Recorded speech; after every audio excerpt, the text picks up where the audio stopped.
ఇప్పుడు video number 6 photos ఎలా తీయాలి, ఎలా అప్లోడ్ చేయాలి, అలాగే ఆడియో రికార్డింగ్ కూడా ఎలా చేయాలి అనేది మీకు నేను తెలియజేస్తాను.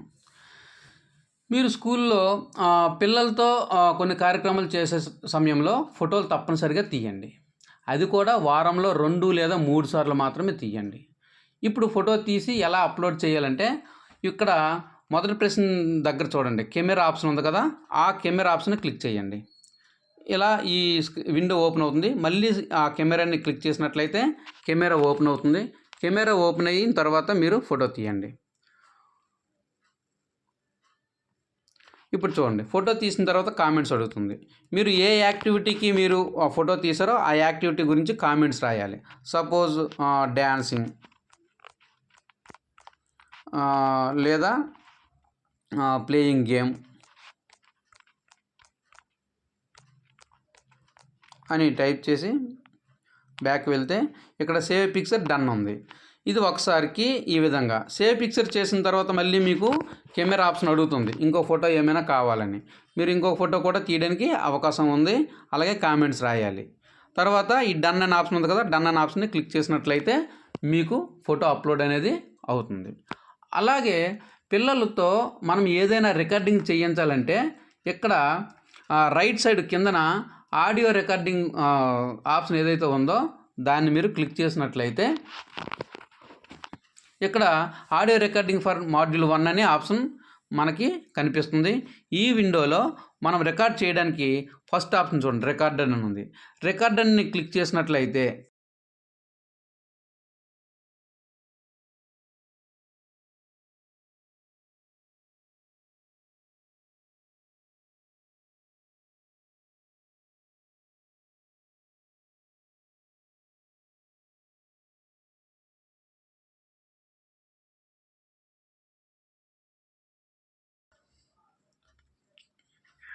పిల్లలు ఇక్కడ ఓకే ఉంటుంది. ఓకేని క్లిక్ చేసిన తర్వాత పిల్లలతో మనం ఏదైనా చెప్పిస్తే ఏవైనా డైలాగ్స్ కానీ రైమ్స్ కానీ ఇంకేదైనా స్టోరీ కానీ అది చెప్తున్నప్పుడు రికార్డ్ అవుతుంది.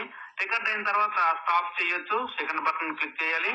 ఆ తర్వాత ప్లే అనే ఆప్షన్ ఉంది, దాన్ని కూడా క్లిక్ చేస్తే వాళ్ళు చెప్పిందంతా కూడా ప్లే అవుతుంది. చూసారా?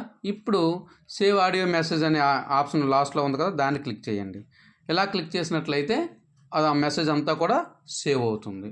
సేవ్ అయిన తర్వాత ఎంతవరకు కూడా మీరు చెక్ లిస్ట్ క్వశ్చన్స్కి ఏవైతే ఆన్సర్స్ చేశారో ఆ డేటా అంతా కూడా సింక్ చేయాలి. ఇప్పుడు నేను చెప్పవలసింది డేటాను సింక్ చేయడం ఎలా. మీరు 2 టైమ్స్ బ్యాక్ వచ్చినట్లయితే మీకు హోమ్ పేజ్ అనేది ఓపెన్ అయ్యి మీకు లాస్ట్ ఆప్షన్ ఏదైతే ఉందో సింక్ డేటా టు సర్వర్, దాన్ని మీరు క్లిక్ చేయాలి.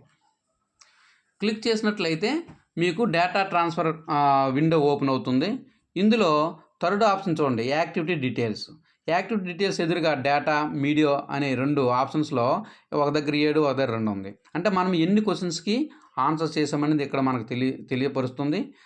గ్రీన్ కలర్లో బ్లాక్ టిక్ మార్క్స్ ఉంటాయి కాబట్టి ఇది మనం చేసింది సరిపోయిందో లేదో చూసుకొని తర్వాత స్టార్ట్ డేటా అప్లోడ్ అనే ఆప్షన్ని క్లిక్ చేయాలి. ఇలా క్లిక్ చేసిన తర్వాత చెక్ లిస్ట్ డేటా అప్లోడెడ్ అని మనకి కనిపించి మళ్ళీ బ్యాక్ వెళ్తుంది అన్నమాట. ఈ విధంగా ఈ డేటా అంతా కూడా అప్లోడ్ అయ్యిందని మనం అర్థం చేసుకున్న తర్వాత ఈ యాప్ ఇంతటితో క్లోజ్ చేయాలన్నమాట, బ్యాక్ వెళ్ళాలి.